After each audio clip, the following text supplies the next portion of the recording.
नमस्कार। अभिवादन में दुर्गेंद्र चौहान।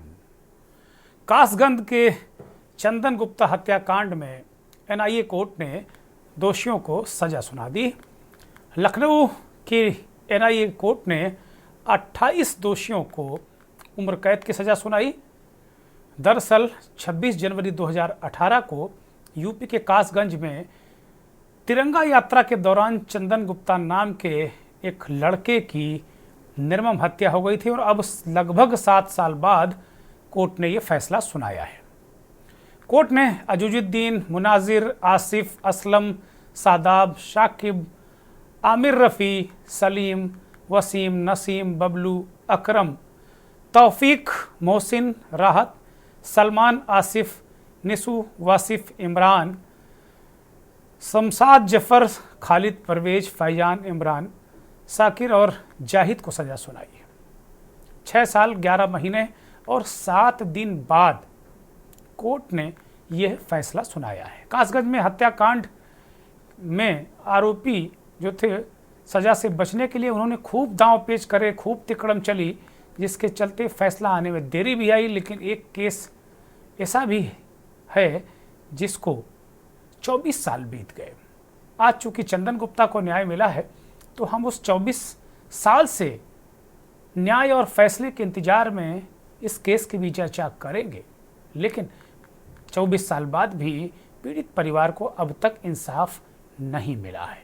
इस केस का भी जिक्र करेंगे और इसीलिए हम आज मंथन में इस बात को भी उठाएंगे कि चंदन गुप्ता को न्याय मिला है तो राजू गुप्ता के परिवार को न्याय कब।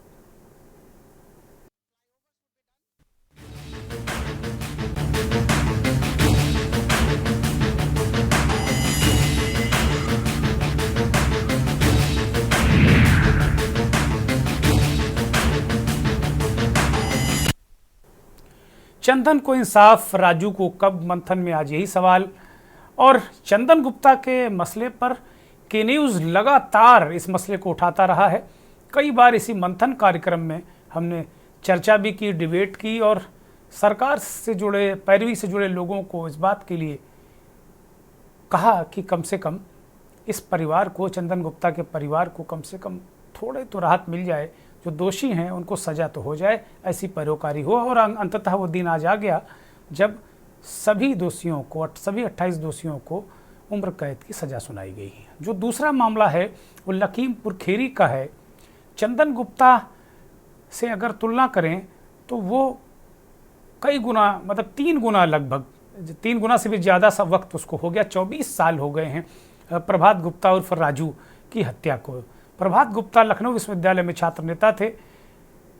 वो लखीमपुर में अपने गृह क्षेत्र में पंचायत का चुनाव लड़ भी रहे थे। उसी दौरान आरोप है कि अजय मिश्र टेनी, जो सांसद भी रहे हैं, गृह राज्य मंत्री रहे हैं पिछली सरकार में, इस बार वो चुनाव हार गए, उन्होंने प्रभात उर्फ राजू गुप्ता की गोली मारकर हत्या कर दी। उसके साथ में भी कई लोग शामिल थे।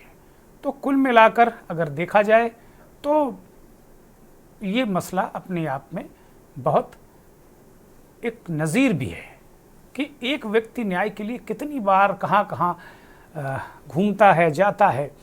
और प्रभात गुप्ता की हत्या को लेकर जो उनके भाई हैं राजीव गुप्ता, वो लगातार district court, high court, supreme court तक पहुँचे, लेकिन अभी तक इस परिवार को इंसाफ नहीं मिला है। ये तस्वीर है प्रभात उर्फ राजू गुप्ता की चुनाव प्रचार के दरमियानी पुरानी तस्वीरें हैं।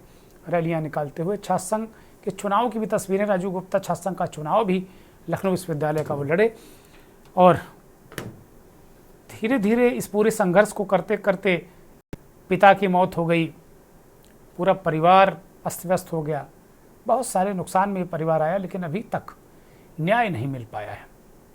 अब इस मसले को अगर देखते हैं तो प्रभात गुप्ता का मसला एक ऐसे मोड़ पर है कि अब लगभग उनके परिवार को ऐसा लगता है मुझे कि इंसाफ की जो उम्मीद थी वो पूरी तरीके से छीड़ हो गई है। वो ऐसा मानकर चल रहे हैं, लेकिन हम ऐसा नहीं यकीन करते। इसी तरीके से अगर देखें तो चंदन गुप्ता का परिवार भी निराश और हताश था और उसको अंततः न्याय मिला। चंदन गुप्ता का परिवार जिस आइडियोलॉजी से आता है, जिस पार्टी से संबंध रखता है, उसकी सरकार है, 7 साल उसको लग गए। अभी भी चंदन गुप्ता का की जो प्रतिमा है वो भी अभी अनावरण के इंतजार में है। चंदन चौक बनाने की बात की थी, लेकिन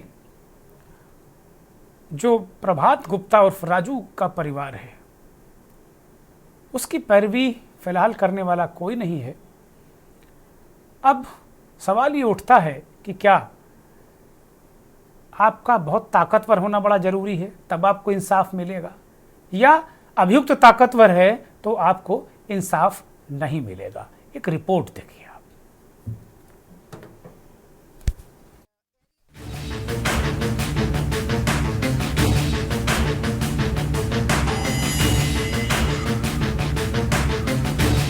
छह साल 11 महीने और 7 दिन, ये दिन चंदन गुप्ता के परिवार के लिए कितने भारी गुजरे होंगे ये चंदन गुप्ता का परिवार ही जानता है।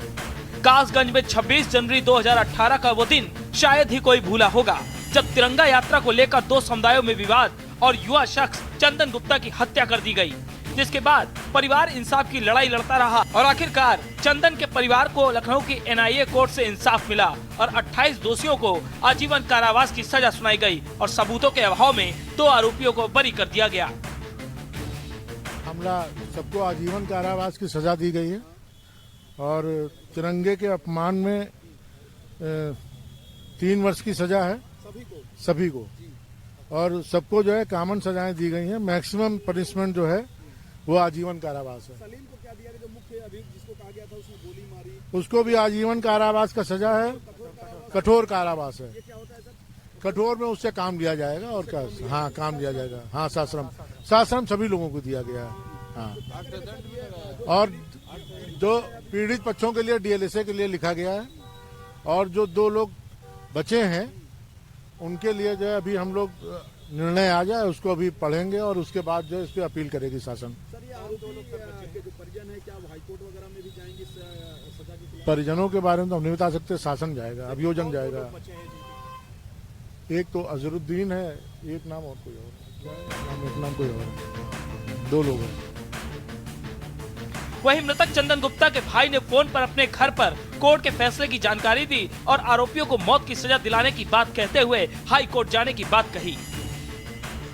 हमारे ही देश में मेरे भाई की निर्मम हत्या की गई। आज दोषियों को माननीय न्यायालय ने सख्त सजा सुनाई है, जिससे हम संतुष्ट हैं और आगे भी हम इसको हाई कोर्ट में अपील करेंगे और जो मुख्य आरोपी है उसके लिए फांसी की सजा की मांग करेंगे, और जो 2 छूट गए हैं उनके लिए भी हम अपील डालेंगे हाई कोर्ट में। चंदन गुप्ता के दोषियों को NIA कोर्ट ने सजा सुना दी, लेकिन पूरा इंसाफ मिलना अभी बाकी है, क्योंकि चंदन चौक आज भी अधूरा पड़ा है। आज भी चंदन चौक चंदन की मूर्ति के अनावरण का इंतजार कर रहा है। फैसलों की आस में सिर्फ कासगंज में चंदन को ही इंतजार नहीं करना पड़ा, लखीमपुर खीरी के प्रभात गुप्ता और राजू गुप्ता को आज भी इंसाफ का इंतजार है। इंसाफ मिलने में देरी इसलिए हो रही है क्योंकि आरोपी कोई और नहीं, सत्ता में बैठा एक ऐसा रसूखदार है जिसकी पहुंच इतनी ऊपर तक हो चुकी है जिस पर कोर्ट भी हाथ रखने से बच रहा है। 8 जुलाई साल 2000 को लखीमपुर के तिकुनिया थाना क्षेत्र के बनबीरपुर के रहने वाले लखनऊ विश्वविद्यालय के छात्र प्रभात गुप्ता और राजू गुप्ता की गोली मारकर हत्या कर दी गई थी। इस मामले में मोदी 2.0 में केंद्रीय गृह राज्य मंत्री रहे अजय कुमार मिश्रा और टेनी के साथ सुभाष मामा, शशि भूषण पिंकी, राकेश डालू हत्या के आरोपी हैं। 24 साल की सुनवाई में 3 बार हाई कोर्ट की लखनऊ बेंच ने इस हत्याकांड में फैसला सुरक्षित रखा, लेकिन फैसला नहीं आ पाया। प्रभात गुप्ता के दिवंगत पिता संतोष गुप्ता की तरफ से दर्ज कराई गई FIR में आरोप लगाया गया कि उनके बेटे प्रभात गुप्ता की बनवीरपुर गांव में दिन में लगभग 3:30 पर दोपहर में गोली मारकर हत्या कर दी गई। मर्डर केस में संतोष गुप्ता ने मोदी 2.0 में केंद्रीय गृह राज्य मंत्री रहे अजय कुमार मिश्रा को नामजद आरोपी बनाया, लेकिन इंसाफ अब तक नहीं मिला। करीब 3 साल तक लोअर कोर्ट में प्रभात गुप्ता हत्याकांड को लेकर सुनवाई चली। दोनों ओर से गवाहों के बयान के बाद 29 अप्रैल 2009 को लोअर कोर्ट ने सभी आरोपियों को बरी कर दिया। राज्यपाल के हस्तक्षेप पर राज्य सरकार ने लोअर कोर्ट के फैसले को हाई कोर्ट में चुनौती दी। 1 दशक से ऊपर हाई कोर्ट में चली सुनवाई और बहस के बाद इस मामले में 3 बार फैसला सुरक्षित किया गया। आखिरकार 19 मई 2023 को हाई कोर्ट की लखनऊ खंडपीठ ने फैसला सुनाया और लोअर कोर्ट के फैसले को बरकरार रखते हुए सभी आरोपियों को बरी कर दिया। हालांकि प्रभात गुप्ता के भाई राजीव गुप्ता ने हाई कोर्ट के फैसले के खिलाफ सुप्रीम कोर्ट में अपील दाखिल की, लेकिन सुप्रीम कोर्ट ने अपील को खारिज कर दिया। लेकिन इंसाफ मिलना अभी बाकी है। दोनों मामले और दोनों ही एक जैसे। एक में हत्या के आरोपियों का कोई राजनीतिक कनेक्शन नहीं था, तो एक का राजनीतिक रसूख इतना ज्यादा रहा कि इंसाफ की दहलीज पर आते आते आस ने भी सांस छोड़ दी। सवाल है कि चंदन गुप्ता के परिवार को तो इंसाफ मिल गया, लेकिन प्रभात गुप्ता और राजू गुप्ता के परिवार को इंसाफ कब मिलेगा? स्पेशल डेस्क के न्यूज इंडिया।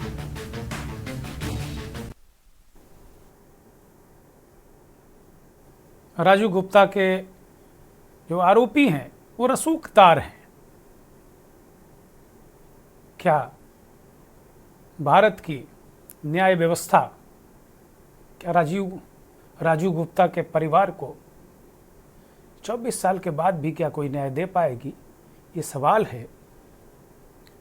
चंदन गुप्ता के मामले में फैसला आने के बाद उनके पिता की प्रतिक्रिया क्या है, वो सुन लीजिए। एनआईए कोर्ट को और सभी लोगों को जिन्होंने हमारी बताएं इस समय में भी मदद की और उस समय भी। उम्र कैद की सजा सुनाई गई है, आप किस तरह की सजा की आशा कर रहे हैं? ठीक है, जो भी जज साहब ने जो भी सजा दी है, न्याय का हम सम्मान करते हैं। जो न्यायपालिका ने जो भी सजा दी है उसका हम सम्मान करते हैं।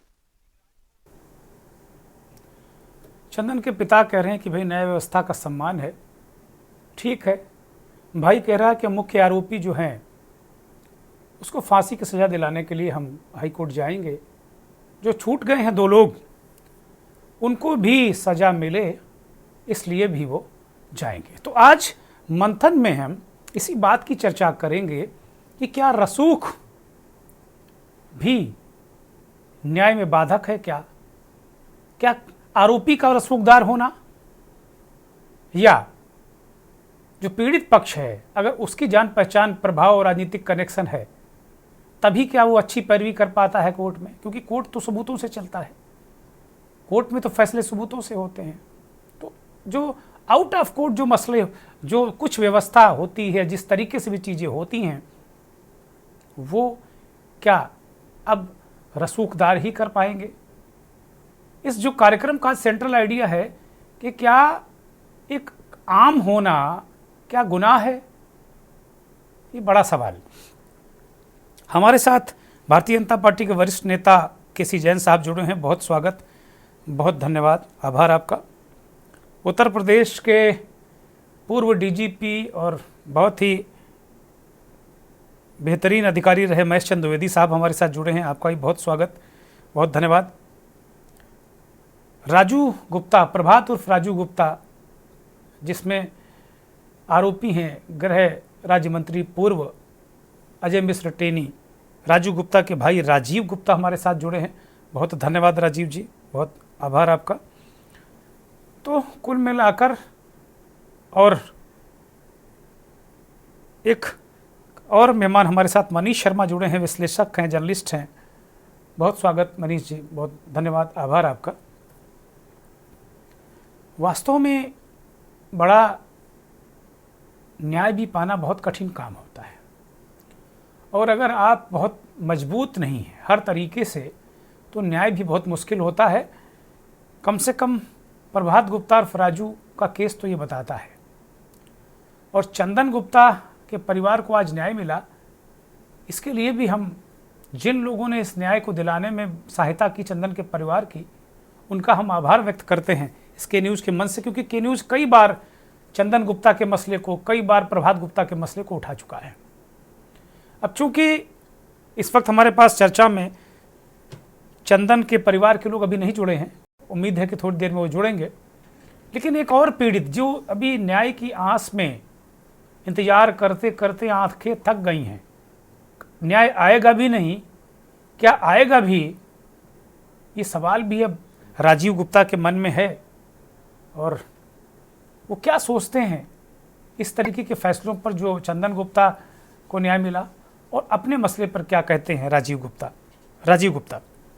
प्रणाम भाई साहब, धन्यवाद आपका कि आपने न्याय दिलाने के लिए आज जो है एक बार फिर हमें उम्मीदें दिखाई और जताई, क्योंकि मुझे तो सामने आदरणीय जैन साहब बैठे हैं और पूर्व में आपका बड़ा दावा था कि हम आपको न्याय दिलाएंगे।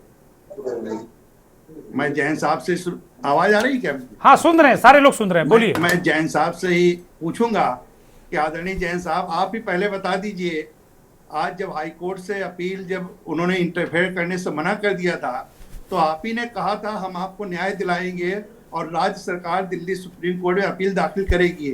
जरा हम आपका ही सुनना चाहते हैं, देश की जनता के न्यूज के माध्यम से जानना चाहे कि उत्तर प्रदेश की भाजपा की सरकार क्या कर रही है। और क्योंकि आप प्रवक्ता हैं और आपने पूर्व में इसी चैनल पे कहा था कि हम अपील दाखिल कराएंगे, जरा हम आपकी भी सुन लें, फिर अपनी बात, अपना दर्द आपको बताएं। केसी जैन साहब, आप पिछली चर्चाओं में थे, प्रभात गुप्ता वाले में भी और चंदन गुप्ता वाले में भी। प्रभात गुप्ता के भाई राजीव गुप्ता जरा पूछना चाहते हैं, आपको ध्यान होगा जब बहुत क्रूशल मौका था, ऐसा लग रहा था कि ये न्याय पाने के करीब थे, तब उस चर्चा में थे और आपने इन्हें भरोसा दिलाया था, वो जरा पूछना चाह रहे हैं आपसे, बोलिए। देखिए दुर्गेन्द्र जी, आवाज मिली हमारी आपको? हाँ, बोलिए बोलिए। देखिए दुर्गेन्द्र जी, जो न्यायिक प्रक्रिया है, और अभी आपने स्वयं भी कहा कि न्यायालय गवाहों के आधार पर, पुलिस रिपोर्ट के आधार पर। देखिए देखिए देखिए देखिए, भटकिए मत राजीव जी, मेरा निवेदन उनको बोलने दीजिए। राजीव जी, आप चेंज कर रहे हैं। आप उत्तर प्रदेश सरकार का, आप यूपी गवर्नमेंट का पक्ष रखिए ना। उत्तर प्रदेश सरकार ने प्रभात गुप्ता हत्याकांड में स्टेट अपील क्यों नहीं दाखिल की? सीधी सी बात यह है। ठीक है, वो जवाब दे रहे हैं, जवाब देने दीजिए। बोलिए जैन साहब, बोलिए। देखिए, जब इस तरीके की बातें आई हैं दुर्गेन्द्र जी, तो मैं आपको एक एग्जाम्पल और दे दूं। एक हमारे बहुत परिवार के हैं, घनिष्ठ हैं, और बाराबंकी का एक मामला है जिसमें वहाँ की जो सेशन कोर्ट है, 395-97 का मामला था, उसको एक्सेप्ट करके, और उसके बाद में पुलिस ने जो फाइनल रिपोर्ट, जो लास्ट में रिपोर्ट दाखिल की। अरे सर, प्रभात गुप्ता हत्याकांड पे बताइए। प्रभात गुप्ता हत्याकांड का भाई, प्रभात गुप्ता का भाई आपसे पूछ रहा है, एक परिवार पूछ रहा है, और जिस जाति में आप पैदा हैं उस जाति का एक आदमी आपसे पूछ रहा है। आप कहाँ बाराबंकी की बात कर रहे हैं? नहीं, मैं परिवार की बात बता रहा हूँ। आप क्यों घुमा रहे हैं? ऐसे नहीं चलेगा। आपको सवाल पूछना है, लोअर कोर्ट से पूछिए, सेशन कोर्ट से पूछिए, हाई कोर्ट से पूछिए। हम सरकार क्यों बरी कर दिया, उनसे पूछिए। सरकार की स्टेट अपील थी, सरकार की। न मैं आपका वकील हूँ, न मैं न्यायपालिका हूँ। आप राज्य सरकार के प्रवक्ता की तरफ से बैठे हुए हैं। आप इससे कोई सवाल इस संबंध में नहीं पूछ सकते अगर आप बात सुनने के रवादार नहीं है तो। आप राज्य सरकार के, आप प्रवक्ता हैं, आपने कहा था स्टेट अपील दाखिल होगी। आज आपने कहा था स्टेट अपील दाखिल होती। राज्य सरकार ने, उत्तर प्रदेश सरकार ने याचिका नहीं दाखिल की। राजीव जी, उनको बोले दीजिए। जैन साहब, आप अपनी बात रखिए। जैन साहब, बोलिए। इसका मतलब ये है कि आपने फर्जी मुकदमा लिखाया था। अच्छा, प्रभात गुप्ता जिंदा है? कहाँ गए प्रभात गुप्ता? फर्जी मुकदमा लिखाया था। अरे यही महेश चंद द्विवेदी जो डीजीपी थे, जो डीजीपी हैं, जो बैठे हुए हैं, इन्होंने चार्जशीट दाखिल की। जो मौके पे डीजीपी साहब बैठे हुए हैं, एक्स डीजीपी, इन्हीं के द्वारा चार्जशीट दाखिल कराई गई है। कोर्ट से पूछे ना, जिसने गवाही सुनी। अरे उत्तर प्रदेश सरकार स्टेट अपील दाखिल करती तो न्याय हो जाता ना। उत्तर प्रदेश सरकार स्टेट अपील दाखिल करती तो न्याय हो जाता ना। उत्तर प्रदेश सरकार ने स्टेट अपील नहीं की। अरे यहाँ तो समाजवादी पार्टी वाले भी मदद नहीं कर पाए, मदद नहीं कर पाए, और बीजेपी वाले तो अजय मिश्रा टेनी को बचा ही रहे थे। अरे बस ठीक है, बड़ी बातें। अगर आपके भाई की हत्या होती तो मैं आपसे पूछता कि ये मुकदमा फर्जी लिखाया गया है क्या? आपके वकील बिक गए होंगे। हाँ, आप बिकाऊ हो गए, आपके गवाह बिकाऊ हो गए। अरे सरकार आपके गवाह बिकाऊ हो गए, सरकार ने स्टेट अपील क्यों नहीं दाखिल की, ये बता दीजिए जैन साहब। ठीक है राजीव जी मैं आऊंगा। राजीव जी मैं आऊंगा। मुझे लगता है कि थोड़ा चीजों को अब आगे बढ़ते हैं, लेकिन जैन साहब जवाबदेही से बच नहीं सकते। मुझे अच्छी तरह याद है, इसी कार्यक्रम में जैन साहब ने कहा था, और मुझे लगता है कि ना इसमें कोई बच नहीं सकता, जवाबदेही तो होगी। हमारे साथ विवेक गुप्ता, चंदन गुप्ता के भाई जुड़ गए हैं। उनको क्या ये न्याय कैसा लगता है? न्याय पूरा है, आधा अधूरा है, अभी कुछ बाकी है? ये बहुत सारे बिंदु हैं। मैं सीधे विवेक गुप्ता की तरफ रुख करूंगा, चूंकि इस प्रभात के अलावा जो चंदन गुप्ता का मसला है उसको के न्यूज़ कई बार पहले भी उठा चुका है, और विवेक गुप्ता, उनके पिता, उनका परिवार हमारे साथ कई बार इस कार्यक्रम में आ चुका है जब तक उन्हें न्याय नहीं मिला था। आज का जो फैसला आया विवेक, क्या उससे आप संतुष्ट हैं? उसे मानते हैं कि आपके भाई को न्याय मिल गया? विवेक जी, मेरा परिवार इस जो निर्णय आया है उससे संतुष्ट है, और हमारे ही देश में मेरे भाई की निर्मम हत्या की गई। ये देश की पहली घटना थी कि कोई देशभक्त हाथों में तिरंगा लेकर निकलता है और बेधर्मियों द्वारा उसकी गोली मारकर निर्मम हत्या कर दी जाती है। आज माननीय न्यायालय न्यायमूर्ति श्री विवेकानंद शरण त्रिपाठी द्वारा एक ऐतिहासिक फैसला दिया गया। सभी लोग 28 दोषियों को आजीवन कारावास दी गई और जुर्माना भी लगाया गया है। इसमें सरकार द्वारा केस लड़ने में हमारी सहायता की गई है, और लखनऊ एनआईए कोर्ट के सरकारी वकीलों या लखनऊ हाई कोर्ट के सरकारी वकीलों, उन्होंने न्याय का साथ दिया और केस में अच्छी पैरवी की है, और उन्होंने दोषियों को सजा कराने में मदद की। तो अब विवेक आप संतुष्ट हैं? ऐसा लग रहा है कि आपके भाई को न्याय मिला, आपका परिवार अब पूरी तरीके से संतुष्ट है? जी जी जी, मेरे भाई अब जहाँ भी होगा उसकी आत्मा को शांति मिलेगी। इन दोषियों को सजा हुई है, और एक सरकार द्वारा घोषणा थी कि वो चंदन चौक की सरकार को उस पर ध्यान देना चाहिए, और चंदन चौक अब जल्द बन जाना चाहिए। अच्छा, अभी विवेक आपको ये लगता है कि जैसे आपको न्याय मिला, तो न्याय पाने का तो अधिकार सारे लोगों को है। एक और पीड़ित राजीव गुप्ता हमारे साथ बैठे हुए हैं। इनके भाई का 23 वर्ष पूर्व, यानी लगभग 24 वर्ष पूर्व इनके भाई का कत्ल कर दिया गया था, और आज भी ये हाई कोर्ट, सुप्रीम कोर्ट इधर उधर टहल रहे हैं। सरकार ने स्टेट अपील दाखिल नहीं की, ये इनकी शिकायत है। क्या ऐसे लोगों को भी न्याय मिलना चाहिए, या न्याय भी, ये पैरवी भी चेहरे देख कर होगी कि भाई आपके फेवर की सरकार तो आपकी पैरवी करेगी, विवेक के फेवर की सरकार तो विवेक की पैरवी करेगी, या राजीव गुप्ता के फेवर की सरकार है तो उनकी पैरवी करेगी? क्या ऐसा भी होना चाहिए क्या? नहीं, जिसको जो हकदार है न्याय का उसे न्याय मिलना चाहिए। अगर उनकी हत्या हुई है, जो भी भाई बता रहे हैं आप, प्रभात गुप्ता जी, उनकी हत्या हुई है तो उनको जरूर न्याय मिलना चाहिए। उनकी भी आत्मा को शांति मिले, परिवार को संतुष्टि मिलनी चाहिए थी। जो भी सरकार को इसमें सहयोग करना चाहिए था और पैरवी करवानी चाहिए थी अच्छे से। ठीक बात है। ये हमारा भी संघर्ष काफी लंबा रहा। मैंने तो बहुत ही, ये समझ लीजिए, सब कुछ छोड़ छाड़ के सिर्फ केस पे ही ध्यान दिया। हर तारीख पे मैं उपस्थित होता था। सुबह 10 बजे मैं कोर्ट पहुंच जाता था, शाम को 5 बजे कोर्ट आता था। हफ्ते में 2 तारीख लगती थी। फिर 8 अक्टूबर से डे टू डे कर दिया गया था। तो मैं लगातार 2-2, 3-3 महीने ही लखनऊ रहा हूँ। मैं घर पे ही नहीं गया। यहीं पर रहकर मैंने केस की पूरी पैरवी की थी, और वकील भी हमने बहुत सोच समझ के किए थे। यहाँ के जो अच्छे वकील हैं वही किए थे। उनकी फीस भी बहुत ज्यादा थी, और लेकिन सरकारी वकीलों ने भी पूर्ण सहयोग किया और पूरी मदद की गई। जो प्राइवेट वकील आपने किए विवेक, उसमें कोई मदद हुई? उनकी फीस के कहीं ना कहीं से रियम्बर्स हुई फीस उनकी, कहीं ना कहीं उसकी प्रतिपूर्ति हुई, भरपाई हुई उस फीस की, या आपको ही वहन करनी पड़ी वो? नहीं, पूरा बहन वगैरह तो हम ही ने ही किया।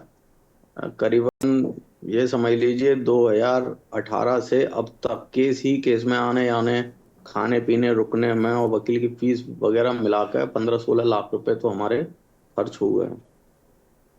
वास्तव में बड़ा कठिन होता है कहीं ना कहीं इस तरीके की चीज़ों पे न्याय भी आप देखिए 15-16 लाख रुपया, व्यक्ति भी गया, भाई भी गया, और न्याय पाने के लिए दर दर भटके, उसको तो कोई हिसाबी किताब ही नहीं उसका, और रुपया जो है 15-16 लाख लग गया। और राजीव गुप्ता को न्याय नहीं मिला, उनके भाई प्रभात की आत्मा जहाँ भी हो रही होगी उसको ये कम से कम इस बात का तो कहीं ना कहीं मलाल होगा कि ये भी उनके हत्यारे बाहर घूम रहे हैं। राजीव गुप्ता ने भी सवाल उठाया, और भारतीय जनता पार्टी के जो प्रवक्ता नेता केसी जैन साहब हैं, वकील भी हैं, वो भी इस बात को लेकर मानते हैं कि न्याय मिलना चाहिए। जैन साहब ने पिछली डिबेट में कहा भी था कि नहीं, हम मदद करेंगे। मुझे लगता है कि अब आज इस चर्चा के बाद, चंदन को न्याय मिलने के बाद, पूरी ईमानदारी से जैन साहब की जहाँ तक भी पहुँच हो इनकी वो सरकार में, कम से कम वो राजीव गुप्ता की मदद करें, मेरा यही अनुरोध है। एक ब्रेक ले रहा हूँ। आप देख रहे हैं के न्यूज, खबरों का सारथी।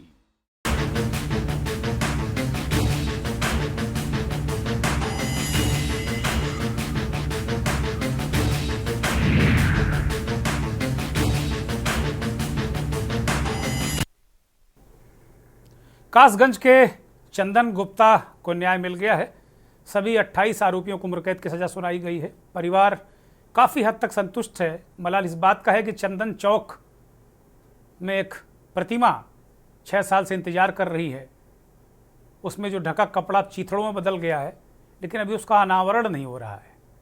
आपस में खींचतान खुन्नस चल रही है। कम से कम अब चंदन चौक का अनावरण हो जाए तो परिवार को कम से कम सुकून मिल जाएगा। न्यायिक लड़ाई में तकरीबन 17-18 लाख 20 लाख रुपया इस परिवार का लग गया है। जो मदद मिली वो तो अलग है, 6 साल 11 महीने में। अभी चंदन के भाई विवेक ने इस बात की जानकारी दी। दूसरा जो मेरा इस कार्यक्रम में एक सवाल है, एक प्रश्न है, वो राजू गुप्ता, प्रभात उर्फ राजू गुप्ता की हत्या का है। 24 साल का वक्त होने को जा रहा है। जो आरोपी हैं वो रसूखदार हैं।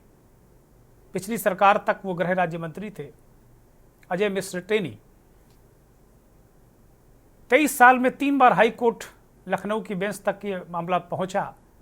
कभी फैसला मुलतवी हुआ, कभी टला, और आखिर में आया कि भाई ये कोई दोषी नहीं है। इन परिवार सुप्रीम कोर्ट जाता है और वहाँ से भी ये मामला खारिज हो जाता है। तो सवाल यही उठा रहे हैं राजू गुप्ता के भाई, राजीव गुप्ता की भाई, उनका भाई गया कहाँ? किसने मारा? किसी ने तो मारा होगा ना।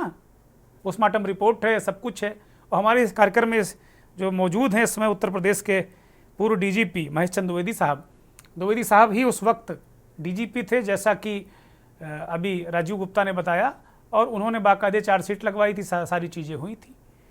द्विवेदी साहब की तरफ रुख करें। द्विवेदी जी, अभी बड़ा महत्वपूर्ण मसला है ये। जैन साहब पिछली बार हमारे साथ इस चर्चा में लगातार प्रभात और चंदन की चर्चाओं में वो थे, और ये जानकारी मुझे नहीं थी। राजीव गुप्ता ने ही भी बताया कि आप ही डीजीपी उस वक्त थे जब ये घटना हुई थी। तो अब क्या हम कह सकते हैं कि अगर अभियुक्त रसूखदार है और जो पीड़ित वो कमज़ोर है, तो फिर न्याय की आशंका काफ़ी कम हो जाती है। अगर वो शासन सत्ता सहयोग नहीं है, लोगों की मदद नहीं है, और न्याय कितना कठिन है। आप लोग तमाम तरीके से चार्जशीट वगैरह दाखिल करते हैं, कोशिश करते हैं कि आरोपी अंदर जाएं, गिरफ्तार हों, और उसके बाद कोर्ट उनको सजा दे। ये कहाँ इस तरह की कमियां रह जाती हैं? और जो मेरा मूल प्रश्न है कि क्या न्याय भी, अब मुझे कहने में थोड़ा संकोच भी हो रहा है कि क्या कमज़ोर आदमी के लिए न्याय नहीं है? क्या वो भूल जाए? द्विवेदी जी, कि जहाँ तक आपका ये प्रश्न है कि क्या कमजोर आदमी के लिए न्याय है या नहीं है, तो ये सत्य है, और ये सारी दुनिया पर लागू होता है कि जो ताकतवर है वो अपना प्रभाव अवश्य डाल सकता है ज़्यादा कमजोर की अपेक्षा। तो ये है क्योंकि उसके पास पैसा है, वो बड़े वकील खड़े कर सकता है, वो बड़े बड़े आदमियों का प्रभाव डाल सकता है। धमकी दिलवा सकता है, सुपारी दे सकता है, बहुत कुछ कर सकता है, जज साहब को भी इन्फ्लुएंस कर सकता है। तो ये तो प्रश्न, जो जनरल प्रश्न है वो तो ये है कि तुलनात्मक रूप से प्रभावशाली व्यक्ति को ज्यादा न्याय मिलता है। प्रकरण विशेष की कही तो इसमें नहीं कह सकता कि कोई एक्सटर्नल प्रभाव पड़ा या नहीं पड़ा, लेकिन कोई केस जब छूटता है, ये केस जैसे आपने बताया कि लोअर कोर्ट से भी छूट गया, हाई कोर्ट से भी छूट गया और सुप्रीम कोर्ट से भी छूट गया, तो इसमें दो तीन फैक्टर हो सकते हैं। पहला तो ये है कि शायद नामजदगी ही गलत की हो, नंबर वन, ये संभावना बता रहा हूँ। दूसरा ये हो सकता है कि जब पैरवी की गई तो वो ढंग से पैरवी नहीं की गई, प्रभाव के कारण, चाहे पुलिस ने नहीं की या घर वालों ने इंटरेस्ट नहीं लिया, या जो गवाह थे वो इन्फ्लुएंस हो गए, रुपए ले लिए उन्होंने और उन्होंने अपने बयान बदल दिए, नहीं दिए, गलत दे दिए। तो और तीसरा ये भी हो सकता है कि जज साहब भी इन्फ्लुएंस हो गए हो। तो ये सब कारण संभावनाएं रहती हैं इस प्रकरण में। और जो दूसरा प्रकरण है चंदन गुप्ता, बिल्कुल अलग अलग है, दोनों में कोई कंपैरिजन नहीं है। अब ये सही है या गलत है ये तो कोर्ट डिसाइड करे, और मतलब जो फैसला हुआ है अब, लेकिन ये फैसला बदल पाएगा इसकी उम्मीद बहुत कम है। जैसे आप सुप्रीम कोर्ट तक एक बार जब खारिज हो चुका है तो इस फैसले में अब कोई चेंज हो पाएगा, मुझे बहुत कम उम्मीद लगती है। देरी का जहाँ तक सवाल है, देरी तो देखिए, मेरे एक दोस्त जो मेरे साथ पढ़ते थे, उनकी बहन का मर्डर 1982 में हुआ और सज़ा मिली 2017 में। 35 साल बाद उन्हें सज़ा इतनी देरी हुई है। उस सज़ा, प्रथम सज़ा जो पहले होती है, भी हाई कोर्ट और अपील की तो बात दूसरी है।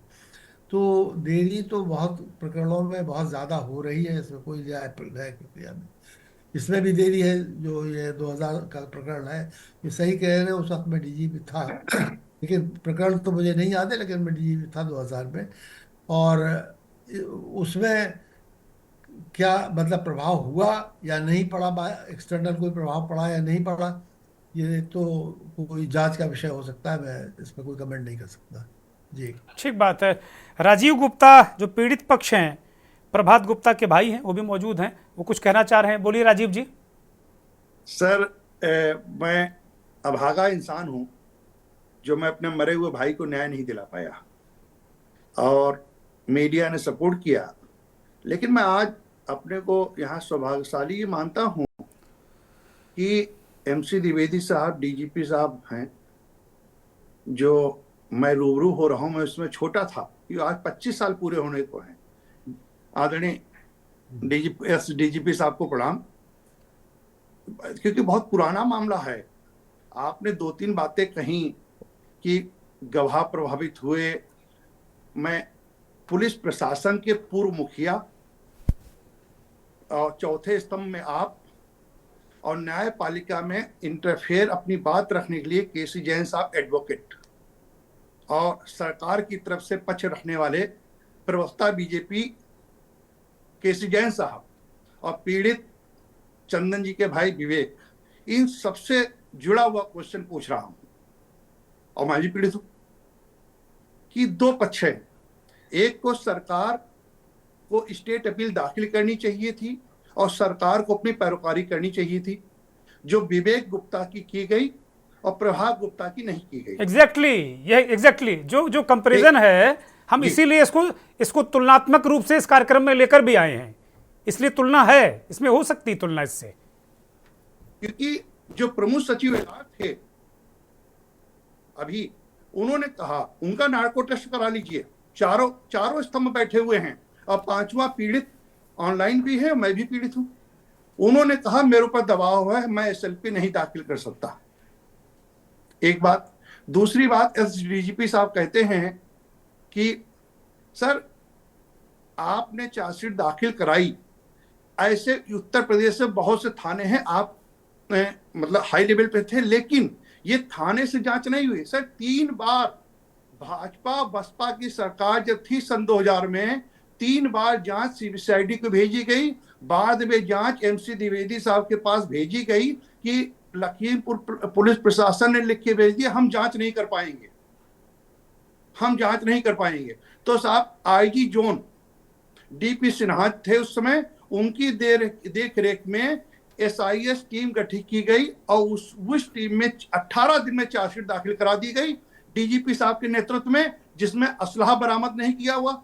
राजीव गुप्ता के भाई की हत्या हुई, ये राजीव गुप्ता तय करेंगे या पुलिस तय करेगी? MC द्विवेदी साहब ने, DGP साहब ने जो जांच कराई उसमें चार्जशीट अजय मिश्रा टेनी के खिलाफ दाखिल हुई।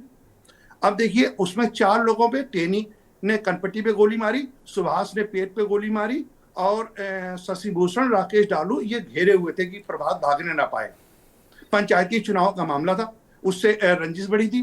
तो सर पुलिस ने अपनी कार्रवाई कर दी, चार्जशीट दाखिल हो गई।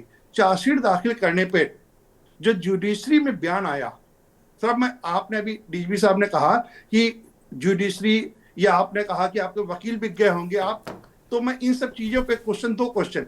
विवेक गुप्ता को न्याय दिलाती है सरकार, राजीव गुप्ता को नहीं दिलाती है। ना सत्ता दिलाती है ना विपक्ष दिलाती है, हम दोनों की तरफ से। हम तो अभागे हुए ना।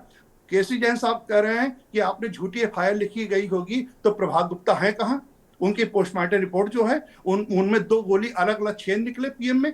जब 2 गोली चली, जब 2 गोली लगी आदमी को और 2 ही छेद हैं, एक गोली अंदर है, एक मिली नहीं कि एक पार हो गई। अब देखिए, उस पूरे मुकदमे में 3 एविडेंस चश्मदीद, एक एविडेंस को मना कर दिया, उस पे बोली नहीं जुडिशरी। दूसरी कोर्ट पे दूसरे एविडेंस, संजीव कहते हैं कि पहली गोली, चश्मदीद गवाह आई विटनेस, FIR आई विटनेस कहते हैं कि पहली गोली टेनी ने मारी, दूसरी सुभाष ने मारी। अब विनोद गुप्ता लखीमपुर जो BJP में है, जिनकी पत्नी महिला सभा की अध्यक्ष है इस समय, रश्मि गुप्ता, मैं उनकी बात कर रहा हूं, उन्होंने बयान दिया टेनी ने नहीं मारी, सुभाष ने दोनों गोली मारी, लेकिन चारों लोग वहां पर थे। तो सब आप DGP साहब हैं, KC जैन साहब वकील साहब हैं, मैं दोनों लोगों से सवाल कर रहा हूं कि जब 2 गोली प्रभात गुप्ता को लगी और संजीव की गवाही नहीं मान रहे हैं, जगदीश की नहीं मान रहे हैं, विनोद की मान रहे हैं, तो विनोद की गवाही, तो ये विनोद ही कर रहे हैं दोनों गोली सुभाष ने मारी, टेनी वहां थे। दफा 34 में भी तो टेनी और विनोद को 302 दफा 34 में उम्र कैद की सजा होनी चाहिए थी। सब बरी का उद्देश्य कहाँ है? हाईकोर्ट कहता हम इंटरफेयर, हाईकोर्ट कहता पिछली कोर्ट ने जो किया सही किया है, स्टेट अपील दाखिले नहीं सुप्रीम कोर्ट करती। सुप्रीम कोर्ट में जब हम पिटीशन लेके जाते हैं तो बेलाम त्रिवेदी जो मौके पे बेंच पे हैं, साहब ने जो भी आई होगी एविडेंस, सर प्लीज मुझे पूरी बात हो जाने दीजिए। सर बेलाम त्रिवेदी जो जस्टिस सुप्रीम कोर्ट हैं, वो कहती राजीव गुप्ता को अधिकार क्या है मुकदमा हमारे यहाँ दाखिल करने का। हमने साहब कपिल सिब्बल को किया, कैसे किया, और उसके बाद वो मुकदमे को जबरदस्ती उनके आपत्ति की गई कि आप ये मुकदमा नहीं सुन सकती। अरविंद घोष या बोस साहब थे, उन्होंने वह मुकदमा सीनियर कोर्ट थी, उन्हें सुनना चाहिए, उनके यहाँ फाइल नहीं की। बेलाम त्रिवेदी ने कहा मैं 23 साल बाद इंटरफेयर नहीं करूंगी। सब ये बताइए, बोले इस पे तो सरकार को आना चाहिए। पीड़ित पक्ष कहाँ गया? प्रभात गुप्ता कहाँ गए? चंदन गुप्ता क्योंकि तिरंगा यात्रा में थे इसलिए उन्हें न्याय मिल गया क्या? और राजीव गुप्ता के भाई को न्याय नहीं मिला। हम भी तो समाज में जीना है ना। किसी का बेटा भी, जैन साहब आप बुरा मत मानिए, माफी चाहता हूं आपकी भावनाओं को ठेस पहुंचा, ले हमारे दिल से पूछिए, 25 साल होने को हैं, किसी के भाई किसी के बेटे की हत्या होती है, उसके सामने वाला का भाई हो सकता है, सामने वाले का ही बेटा हो सकता है, किसी को हत्या करने का अधिकार नहीं है। ये केंद्रीय गृह राज्य मंत्री जो बना दिया ना, अब क्या बताया जाए, मैं इस पे नहीं बात करता हूं, ये तो आपकी, लेकिन मुझे बहुत पीड़ा है, आप समझ लीजिए, बहुत पीड़ा है। हत्या हुई है, जबरदस्ती गोली मारी गई है, कोई एक्सीडेंट नहीं। अरे एक्सीडेंट होता ना सीतापुर लखीमपुर रोड पे, तो मैं परिवहन निगम पे मुकदमा नहीं करता कि आपके बस ने ठोकर मार दी। हार्ट अटैक होता तो मैं डॉक्टर के ऊपर मुकदमा नहीं करता कि आपने इलाज नहीं किया। सब गोली मारी है। ठीक है राजीव जी, हम सब आपकी भावनाओं जिस तरीके से आप, अब मेरा जवाब आ जाए, मेरा जवाब आए। हाँ देखिए, नहीं सुनिए जैन साहब जरा द्विवेदी जी कुछ कहना चाह रहे हैं, पहले मैं उनको लूंगा। द्विवेदी जी बोलिए, कुछ कहना चाह रहे हैं, फिर उसके बाद मैं जैन साहब आऊंगा। मैं ये कह रहा हूँ कि जो ये बताया गया कि ये गवाही आई और उस गवाही पर जज साहब ने जो भी निर्णय दिया उस पर कमेंट करना जरा सा मुश्किल है। कोई वकील ही ज्यादा कर सकता जो सारे अरे जिसके सर सामने सर सारे सर सर सर तथ्य प्लीज हों। सर, लेकिन जिम्मेदारी से नाते एक प्लीज। एक बात सुन लीजिए। एक बात अवश्य है कि कुछ गवाही रिकॉर्ड में आई और उसको हाई कोर्ट ने और सुप्रीम कोर्ट ने उसको भाई जो है पर्याप्त नहीं है सजा देने के लिए, तभी तो बरी किया गया है। तब ये तो किसने उस कहा, पर ये किसने कहा पाना सर, ये किसने कहा? किसी बाहरी आदमी के लिए। सर सर सर एसडीजीपी साहब, आपसे निवेदन है, उन तथ्यों को घुमाइए मत। अजय मिश्रा टेनी, केंद्रीय गृह राज्य मंत्री ने एक वीडियो रिकॉर्डिंग जो सीडी न्यायालय में सबमिट की और ये कहा कि विनोद गुप्ता अपनी गवाही देना चाहते हैं। जिला जज आरपी सिंह ने ये ऑर्डर में लिखा है कि विनोद गुप्ता को डराया गया, विनोद गुप्ता को धमकाया गया। ये सब ऑर्डर में लिखा है। राजीव जी आप जो द्विवेदी साहब हैं वो एक जर्नल बातें कर रहे हैं, चूंकि वो बहुत डीप में नहीं तो हम उनको यहाँ किसी कटघरे में नहीं खड़ा कर सकते, वो तो हमने उनको आदरपूर्वक बुलाया है। लेकिन आपकी पीड़ा जायज़ है और द्विवेदी जी अपनी आत्मा में हाथ रख के या ईश्वर को हाजिर नाजिर मान के जो कुछ उन्होंने कहा है, मुझे लगता है उन्होंने पहले कह दिया कि इन्फ्लुएंस लोग होते हैं। उन्होंने अपने प्रारंभिक कमेंट में इस बात को कह दिया कि होते हैं भाई, गवाह होते हैं। उन्होंने तो यहाँ तक कर दिया कि भाई जो न्याय देते हैं वो भी कभी कभी इन्फ्लुएंस हो जाते हैं। तो उन्होंने कोई अपनी जवाबदेही से भाग नहीं रहे। वो जैन साहब बोलिए। जी, देखिए, जो चीज़ आदरणीय पूर्व डीजीपी साहब ने कही वही बात हमने कही, लेकिन ये है कि उनकी भाषा शैली अलग थी, हमारी भाषा शैली अलग। उन्होंने कहा भाई इन्फ्लुएंस हो जाते हैं, हमने कहा आपके गवाह बिक गए होंगे। उन्होंने कहा कि भाई जो जिन लोगों का नाम उसमें जोड़ा गया हो सकता है गलत नाम जोड़े गए हों इसलिए सजा ना हुई हो। हमने कहा भाई आपने फर्जी मुकदमा लिखाया होगा। तो जो चीज ये इसलिए हमने कहा क्योंकि बार बार गुप्ता जी एक बात कह रहे थे कि भाई कोर्ट क्या सरकार क्या कर रही है, आपकी जिम्मेदारी है। तो इसलिए हमने इस बात को एक उत्तेजना में इस बात को कहा, आपकी पीड़ा जायज है। अब मैं आपको बताऊं, मेरी आपने बात नहीं सुनी। मैं आपके पक्ष में ही बात कह रहा था, जो मैं बाराबंकी का मामला कह रहा था, आपने सुनना नहीं चाहा। मामला ये हुआ कि एक ही कोर्ट ने दो मामलों में, एक ही व्यक्ति ने दो मामले किए।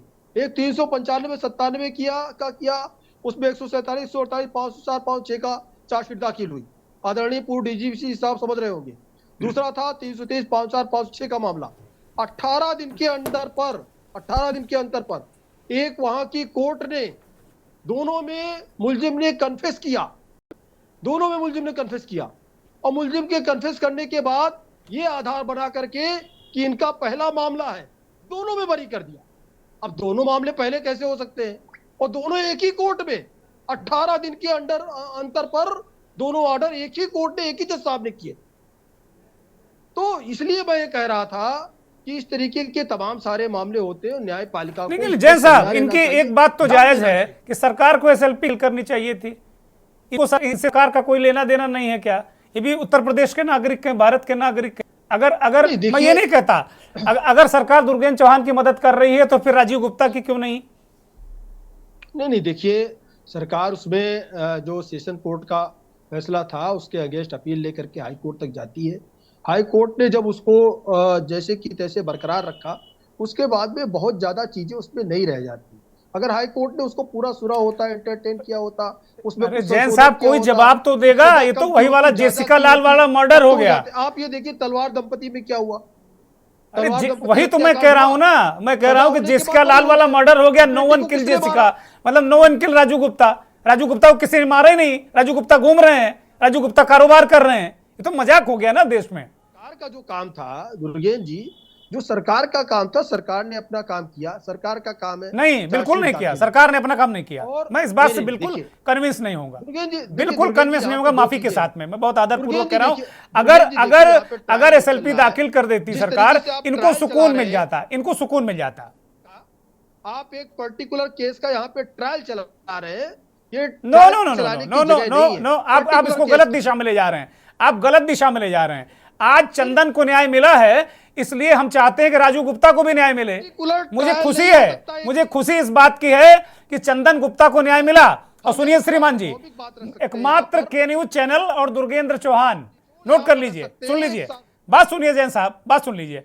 एकमात्र के न्यूज चैनल है, चंदन गुप्ता का परिवार भी इस बात को बता देगा कि कोई भी, इनके पिता, इनके माता, विवेक गुप्ता खुद, ये सारे लोगों को न्याय के लिए दर दर भटक रहे थे। अभी बताया कि 18 लाख रुपया इनका अपना लगा है, ठीक है। और वही लोग जिन लोगों के लिए ये निकल कर इनका भाई गया और कभी लौट कर नहीं आया। ट्रायल मत चलाइए, ये ट्रायल यहाँ पे मत चलाइए पर्टिकुलर केस का। आप बेवजह की बात कर रहे हैं, आप बेवजह की बात कर रहे हैं, पर्टिकुलर केस आप बेवजह की बात कर रहे जो हैं, बातें दुर्गेश जी ने कही आप बेवजह की बात कर रहे हैं, इसकी कोई वजह नहीं है। मैं केवल दो साम्यता कर रहा हूं कि एक में न्याय मिला और दूसरे में नहीं मिला, मिलना चाहिए।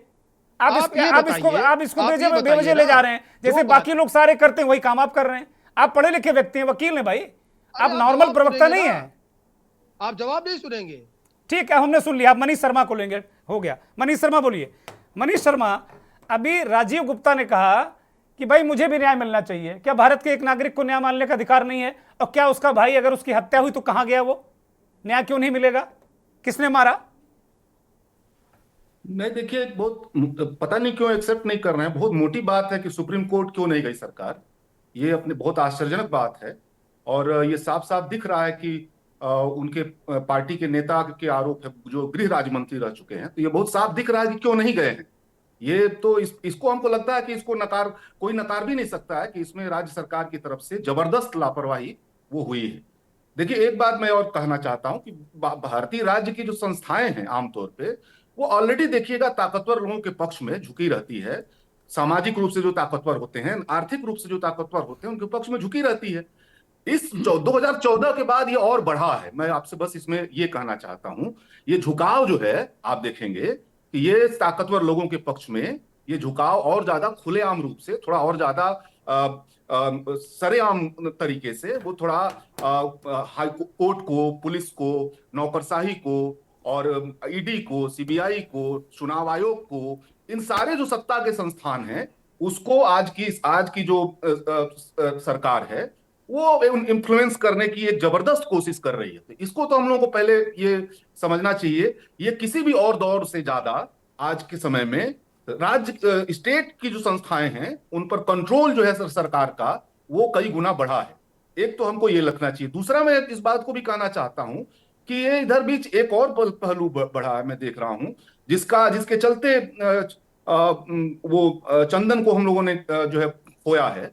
ये एक मैं देख रहा हूं कि आमतौर पे जो धार्मिक त्योहार हैं, जो राष्ट्रीय त्योहार हैं, उसको जो है आमतौर पे राष्ट्रीय नहीं रहने दिया जा रहा है, धार्मिक नहीं रहने दिया जा रहा है। उसको कोशिश हो रही है कि उसको कितना सांप्रदायिक कर दिया जाए, वो उसको हिंसक बना दिया जाए, उसको दूसरे समुदाय को टारगेट करने वाला जुलूस में तब्दील कर दिया जाए, उसको उकसाया जाए, उसको इस तरह से उसको ये किया जाए कि वो हमला कर दे, वो कोई उस तरह के रक्षात्मक कार्रवाई में उतर जाए। ये भी 14 के बाद मैं देख रहा हूं कि इसमें विस्तार हुआ है। तिरंगा यात्रा, ये नई शब्दावली जो तिरंगा यात्रा है, ये इस 14 के बाद का आप समझिए कि ये चीजें हैं। तो मेरा ये कहना है कि अभी आप देखिए 2024 में भी इस सरकार को थोड़ा झटका लगा है। उस झटका लगने के बाद आप देखिएगा कि बहुत सारी सांप्रदायिक जो है कार्रवाइयां, संबल से लेकर के और तमाम उस तरह से चीजों को बढ़ा दिया गया। तो मेरा इसमें यह कहना है कि राज सत्ता को ताकतवर लोगों के पक्ष में झुकाने की एक जबरदस्त कोशिश हो रही है। राज सत्ता को सांप्रदायिक रुख लेने की कोशिश हो रही है। राज सत्ता को सामाजिक रूप से ताकतवर लोगों के पक्ष में झुकाने की कोशिश हो रही है। और यह भारतीय लोकतंत्र के लिए खतरनाक है। और हमको लगता है कि इसके खिलाफ जो है विपक्ष को भी सामने आना चाहिए। तमाम जो नागरिक आंदोलन है उनको सामने आना चाहिए। अभी राजीव मनीष शर्मा लोग हैं उनको इसका सामना करना चाहिए। मनीष शर्मा, राजीव गुप्ता ने कहा कि ना पक्ष ना विपक्ष, वो तो अकेले खड़े हैं, कोई उनकी मदद नहीं कर रहा। मैं इस बात को कह रहा हूं कि मैं ये देख रहा हूं कि जो विपक्ष की ये जो लोकतंत्र पे अटैक है, भारतीय संविधान पे जो अटैक है, भारत के संस्थाओं को जो कंट्रोल करने की कोशिश है, उस पे तुर्की बा तुर्की आकर के जिस तरह से विपक्ष को खड़ा होना चाहिए, जिस बात को राजीव जी कह रहे हैं, जितना तुर्की बा तुर्की आकर के इसका सामना करना चाहिए और उसका मुकाबला करना चाहिए, वो भी उसमें भी एक कमजोरी दिख रही है। उसमें भी मैं देख रहा हूं कि कुछ चुनिंदा मामलों को चयन किया जा रहा है, चयनित तरीके से, और चीजों को चुना जा रहा है, बहुत सारी चीजों को छोड़ दिया जा रहा है। तो मैं यहां केवल पक्ष की बात नहीं कर रहा हूं। पक्ष तो अपने खास राजनीति की तरफ चीजों को ले जाने की कोशिश कर रहा है, लेकिन विपक्ष उसका उस तरह से मुकाबला करता हुआ भी नहीं दिख रहा। ठीक है। अब चूंकि मेरे पास वक्त बहुत कम है, विवेक गुप्ता, कुल मिलाकर जो चंदन चौक का मसला है वो कहां तक पहुंचा अब तक, और क्या आपके पास अपडेट है उसको लेकर कि भाई अब तक आपको क्या कहा जा रहा है कि चंदन चौक कब बनेगा, क्या बनेगा उस बच्चे की स्मृति में? जी, अभी चंदन चौक को लेकर तो कोई अपडेट नहीं है, लेकिन दोषियों को सजा मिल गई है तो परिवार संतुष्ट है और मेरे भाई की आत्मा को शांति मिलेगी। और ये आसान नहीं था, बहुत ही कठिन था। कासगंज से लखनऊ आना जाना, कई बार हमको धमकियां मिली, दबाव पड़ा कि इतने रुपए ले लो, कंप्रोमाइज कर लो। कुछ दिनों पहले कुछ दलालों के द्वारा भी ऑफर था कि 3 करोड़ रुपए ले लो, समझौता कर लो, अपनी गवाही बदल दो। परिवार एकदम सहम गया कि इतने रुपया दे रहे हैं, कहीं तुम्हारा मर्डर ना करवा दें, घर ही ना उड़वा दें। लेकिन हमने एक जुनून था कि अपने भाई के दोषियों को सजा करानी ही है, इसमें कुछ भी किसी भी स्तर का कंप्रोमाइज नहीं किया जाएगा। तो वो मैंने किया। रातों में मैं सो नहीं पाता था, बीच में उठ जाता था, अपने इतने भयानक आते थे। तो मैंने अपने भाई के दोषियों को सजा कराई है। आगे भी जो न्यायपालिका है उसका जो सिस्टम है वो यही है। अब लोग हाई कोर्ट जाएंगे, हाई कोर्ट के बाद सुप्रीम कोर्ट। लेकिन सरकार ने केस लड़ने में पूर्ण सहायता की है, नो डाउट, हर जगह से पूरी पैरवी रही है, संघ शक्ति कलयुग है। लेकिन जो सरकार का वादा था चंदन चौक का, वो भी पूरा कर देना चाहिए और मुझे लगता है कि सरकार कर देगी। अभी सब चंदन चौक बन जाना चाहिए, काफी लंबा समय हो गया। और न्याय पाने का अधिकार हर व्यक्ति को है। अगर किसी के साथ कोई अपराध होता है, वो पीड़ित है, तो उसका अधिकार है, उसे मिलना चाहिए। और हमारे में तो ये समझ लीजिए, जो आरोपी पक्ष था उसने पूरे केस में कम से कम 10 करोड़ों रुपए खर्च कर दिया। उनके हाई कोर्ट में वकील सतीश चंद्र मिश्रा थे, जो राज्यसभा सांसद रहे हैं, कैबिनेट मंत्री रहे हैं, उनके वकील थे हाई कोर्ट में। एक हियरिंग की बताया जा रहा है कि 8 से 10 लाख रुपए लिए हैं, 7 तारीखें पड़ी थी, कम से कम 1 करोड़ रुपए लिए होंगे वो। मतलब जो मेरे को सुना जा रहा है, कंफर्म नहीं पता है। इतने बड़े वकील हैं, इतना सब कुछ है, काफी पैसा है। तो मेरा ये मानना, उनको इतने बड़े बड़े वकील हैं, वकालत एक व्यापार है, ठीक है, लेकिन उन लोगों को भी एक स्तर पर जाकर गरीबों और शोषित पीड़ितों की सहायता करनी चाहिए और न्याय दिलाना चाहिए। यही बड़ी बात है कि गरीबों शोषितों को, और आज चिंता भी, हमारी फिक्र भी है। जैन साहब को भले हमारी बातें बुरी लग जाएं, वो भी वकील हैं, लेकिन कम से कम यही मेरी फिक्र है कि एक आम आदमी को न्याय मिले, या बिल्कुल एक आम आदमी को न्याय मिले। नहीं, मेरी हैसियत नहीं कोर्ट चलाने की। कोर्ट आप लोग चलाते हो, जज साहब चलाते हैं, बिल्कुल कोर्ट नहीं चलाता हूं मैं, कतई नहीं। इस बात से मैं बिल्कुल सहमत नहीं हूं।